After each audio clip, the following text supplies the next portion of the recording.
नमस्कार, आप देख रहे हैं नैतिक भारत न्यूज, वो मंच जहां जनहित, सच्चाई और सवालों को सबसे पहले जगह मिलती है। मैं हूं साक्षी और अब शुरुआत करते हैं इस वक्त की सबसे बड़ी और अहम खबरों के साथ। सारण के केडी फार्म में हुई यह घटना वाकई बहुत गंभीर और चिंताजनक है। एक मामूली विवाद का इस तरह खूनी संघर्ष में बदल जाना सुरक्षा व्यवस्था पर सवाल खड़े करता है। केडी फार्म साणंद शहर विवाद की वजह फार्म हाउस पर एक शादी समारोह के दौरान रूम साफ करने जैसी सामान्य बात को लेकर स्टाफ और मालिक के बीच बहस हुई थी।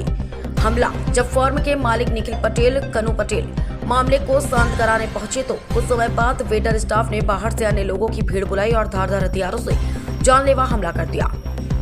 घायल इस हमले में निखिल पटेल और उनके दो अन्य साथियों को सिर में गंभीर चोटें आई हैं। वे फिलहाल अस्पताल में उपचाराधीन हैं।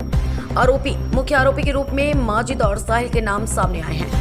मूल निवासी पीड़ित के अनुसार हमला करने वाला वेटर स्टाफ मूल रूप से कश्मीर का रहने वाला हो सकता है। पुलिस कार्रवाई साणंद टाउन पुलिस ने इस मामले में तत्परता दिखाते हुए मामला दर्ज कर लिया और अब तक 11 लोगों को हिरासत में लिया है।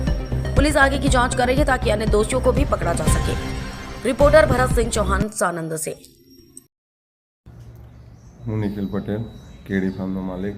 કાલે અમારા ફોલ રિપોર્ટમાં પ્રસંગ હતો ત્યારે તે દરમિયાન રસોઈયાના સ્ટાફ, વેટર સ્ટાફે જે અમારા માણસે રૂમ સાફ ક્લીન કરવાનું કીધું તો થોડી નોર્મલ બોલાચાલી બાદ મને બોલાવ્યા મારા સ્ટાફે, તો મેં એમને સમજાયા। પછી એક અડધો કલાક પછી તેમને બીજા બહારથી કોઈ માણસ, અન્ય માણસો ટોરું લાવીને મારી ઉપર હુમલો કર્યો સરાથી ને માજીદ કરીને હતો અને સાહિલ હતો। સાહિલ મેન માણસ છે એનો, અને મને ધારદાર હથિયારથી હુમલો કર્યો અને મારા બીજા બે માણસને બી એમને માથામાં ઈજા પહોંચાડી છે।